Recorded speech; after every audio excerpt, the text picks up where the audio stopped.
এখানে আপনারা দুজন ব্যক্তিকে দেখতে পাচ্ছেন, একজন হচ্ছে রফিক, আরেকজন হচ্ছে আমেনা।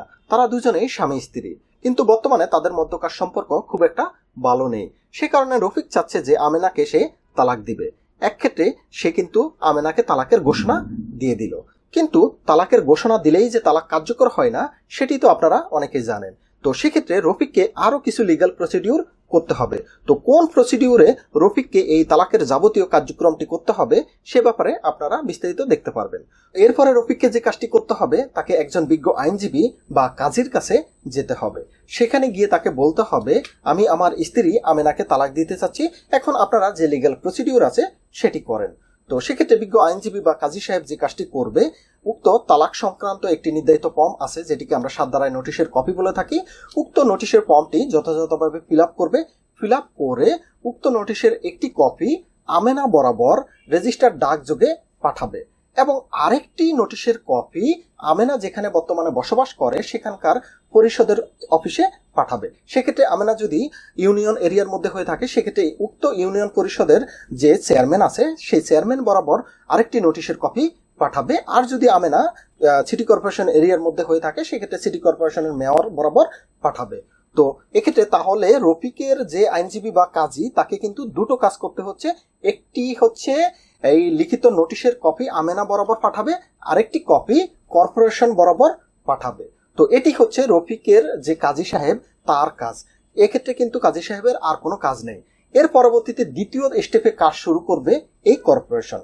সেখান থেকে যে দায়িত্বপ্রাপ্ত ব্যক্তি তারা যখন এই নোটিশের কপিটি পাবে, তালাকের নোটিশের কপিটি, তারা দ্বিতীয় ধাপে যে কাজটি করবে সেটি হচ্ছে তারা এই আমেনা বরাবর আবার চিঠি ইস্যু করবে বা নোটিশ ইস্যু করবে যে আপনার বরাবর একটি তালাকের নোটিশ এসেছে, এই সম্পর্কে আপনার কোনো বক্তব্য থাকলে একটি নির্ধারিত দিন দেওয়া থাকবে ওই নোটিশের কপিতে।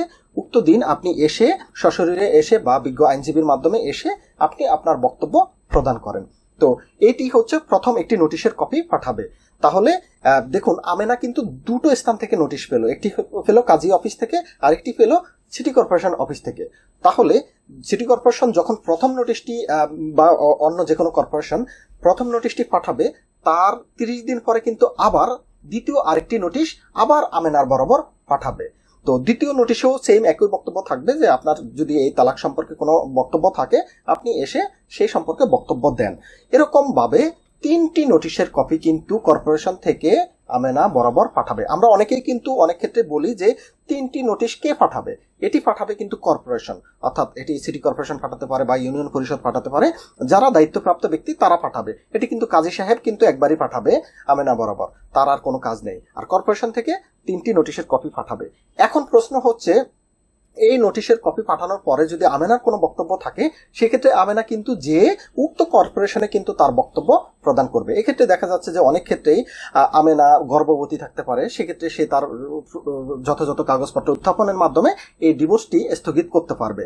আবার আমেনা দেখা যাচ্ছে যে বিজ্ঞ আদালতও মামলা করতে পারে, সেখানে গিয়ে সে দাম্পত্য পুনরুদ্ধারের মামলা থাকতে পারে, সেখান থেকে আদালত যদি এই ডিভোর্সের কার্যক্রম স্থগিতের আদেশ দেয় সেই কপিটিও কিন্তু সে কর্পোরেশনে নিয়ে জমা দিবে। আবার এর মধ্যে যদি রফিক আর আমেনা মিলে যায় এবং তারা উভয়ই সিদ্ধান্ত নেয় যে তারা তালাকটি প্রত্যাহার করবে, সেক্ষেত্রে তারা উভয়েই এই কর্পোরেশনের অফিসে যাবে, সেখানে গিয়ে তাদের বক্তব্য দিয়ে সেখান থেকে একটি আদেশের কপি নিবে। উক্ত আদেশের কপিটি আবার এই যে রফিক যে কাজের মাধ্যমে তালাকটি দিয়েছিল সেই কাজীর কাছে এনে জমা দিতে হবে। সেখানে কাজী সাহেব তার ভলিউমে কিন্তু এই আদেশের কপিটি অ্যাটাচমেন্ট করে লিখে দিবে যে তালাকটি প্রত্যাহার হয়েছে। এটি কিন্তু লিগ্যাল প্রসিডিউর, এটি অবশ্যই করবেন। এটি না করার কারণে অনেক ধরনের আইনি জটিলতা হয়ে থাকে।